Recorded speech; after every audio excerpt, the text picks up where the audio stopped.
It must be Tuesday at 2 because I feel like I haven't seen y'all in so long, even though it's only been a week off. Welcome to Solo Moto. I am your buddy, Jared Yamamoto, and I am broadcasting from my brand new upgraded studio here. So you're going to see some new knickknacks and everything like that going on behind the scenes. But I missed you guys. Seriously, it felt weird not doing this on all of my different online platforms. I guess I should let everybody know. My boss would be very proud. He'd want to let me know, or he'd want me to let you know that I am a radio guy out of Atlanta, Georgia on 95.5 WSB. I'm a part of a variety show called the Von Hessler Doctrine, and I have my own show called The Nightcap with Jared Yamamoto. And this video series, Solo Moto, was born out of my radio show, The Nightcap with Jared Yamamoto. Why in the world would this be born out of a radio show? What ends up happening is my nightcap is only 1 hour every single week. And I run out of time all the time. I always have all this extra stuff. And I like doing solo moto early in the week. Hence, every Tuesday at 2 o'clock. So for those that are watching live, I see you guys up here on Facebook in front of me this time. I got YouTube over here and Instagram is over here. So I do appreciate each and every one of you guys for watching the live stream right now. Now, we have a lot to talk about today because my goodness, there is just so much stuff going on per usual. And in the Atlanta area alone, I at some point I got to talk about the renaming of Atlanta Motor Speedway. The fact that the governor of Georgia was down there for the renaming, I think it's Echo Park Speedway is what it's going to be called, is ridiculous to me. I'm like, of all the things that we need the governor to show up to, we need him to show up to Atlanta Motor Speedway for the renaming process. I've got some thoughts about that, but where I wanted to start with was Freddie Gonzalez of the Braves. Freddie Gonzalez, if you're unfamiliar, he was the manager for the Atlanta Braves for I think 4 seasons right after Bobby Cox. So if you're a baseball truist, Bobby Cox was an incredible manager and a fan favorite for all Braves fans out there. I mean, just a legendary baseball manager, won 1 World Series with the Braves. Freddie Gonzalez was supposed to be his heir apparent. Freddie Gonzalez did not work out in Braves country at all. He was let go after 4 seasons, and we brought in Brian Snitker. Now, this season could be Brian Snitker's last season, and the Braves have not played well. So if you're an MLB fan, the Braves have just kind of been underperforming all season long. And our third base coach was an issue. And so now we've brought in our former manager, Freddie Gonzalez, the one that failed, the one that was fired from the Atlanta Braves to be our third base coach. I mean, that's got to be a weird dynamic in the locker room, especially knowing that Brian Snitker, the current manager, was the third base coach for Freddie Gonzalez.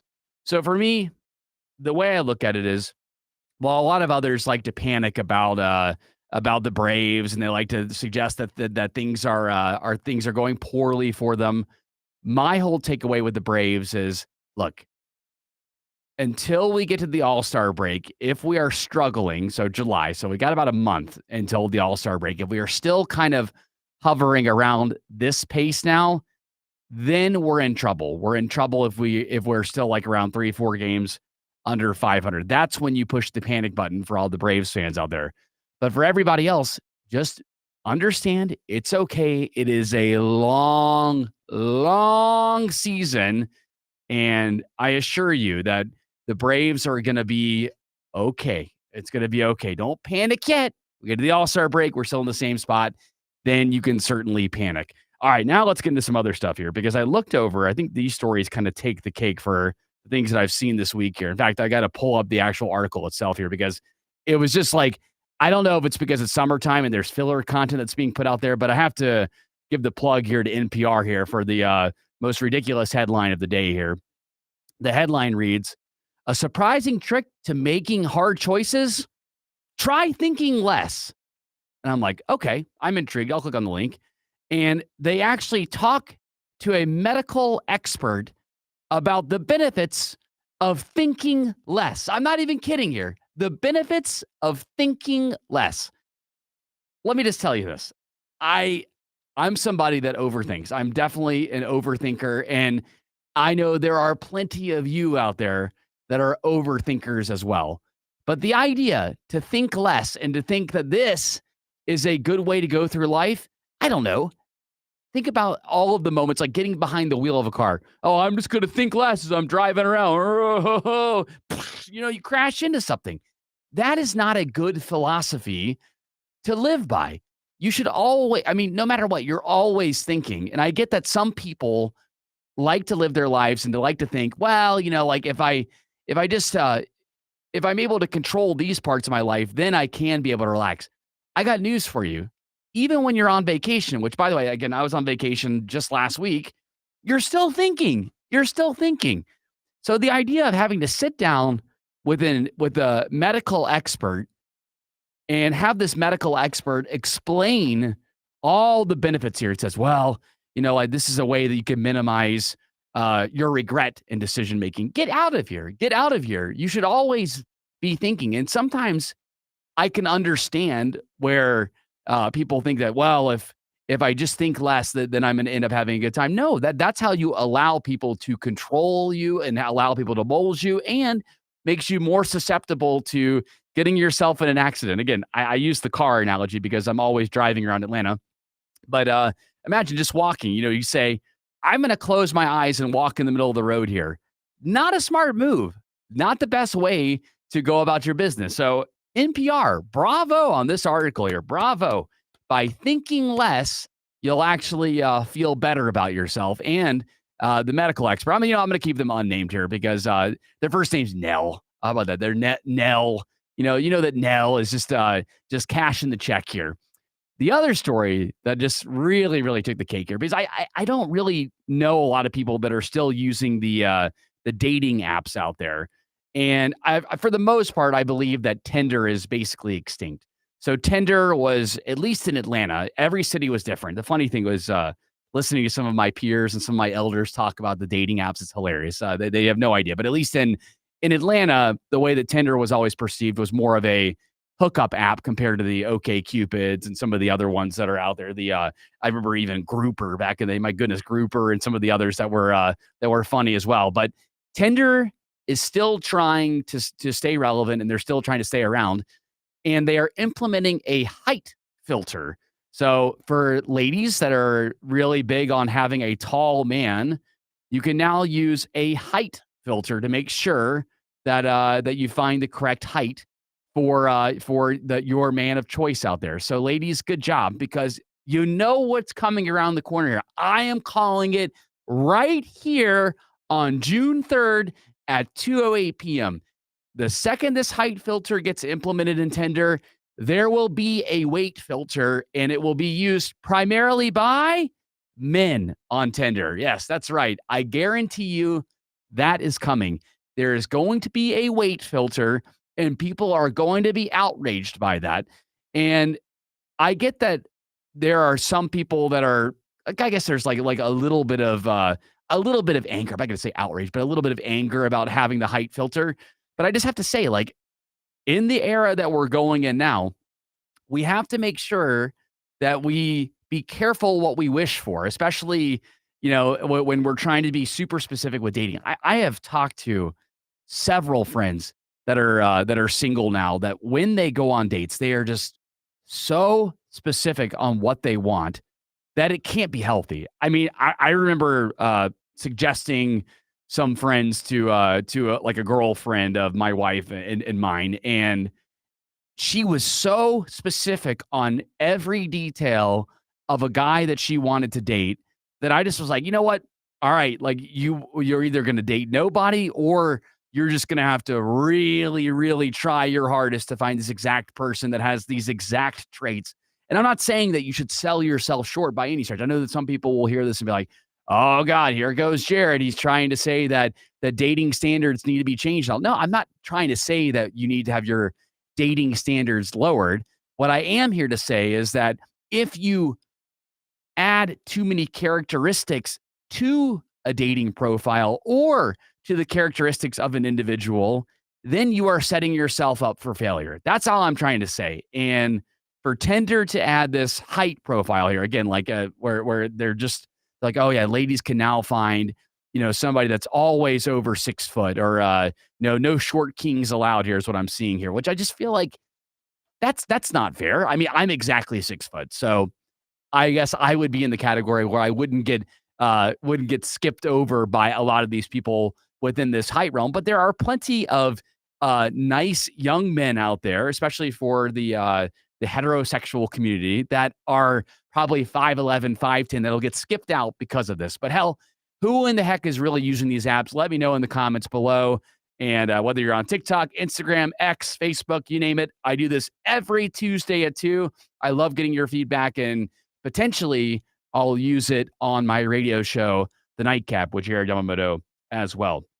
Now, another thing that I noticed over the weekend too, as I've kind of just gradually connected back into the news cycle, it's amazing how much can change in just a week. Like I was surprised at how much I missed in the news cycle, and it's really taken me until today to kind of catch up. On Saturday, I did my show and was able to kind of catch up a little bit, but I was on the road all day. Yesterday we did the Von Hessler Doctrine live, and I was able to somewhat catch up with it. And then today, now I feel like, okay, I know pretty much what happened last week. But for those people that take months and months off at a time, or two, or like let's say you're just not into the news right now, you don't like that somebody got elected and you've just decided to take off time from the news. I mean, the news cycle will leave you high and dry with how many things change on a weekly basis. It's wild to me. And I finally feel like I've caught into it. But something I need your help understanding here is this Cardi B Stefan Diggs relationship, because last week I heard that they were a couple. They were sitting courtside for one of the Knicks playoffs games. RIP to the Knicks, by the way. I'm pulling for OKC in the NBA Finals. I do like the Pacers a lot, but I'm pulling for OKC. I think they're going to win it in 6 in the NBA Finals.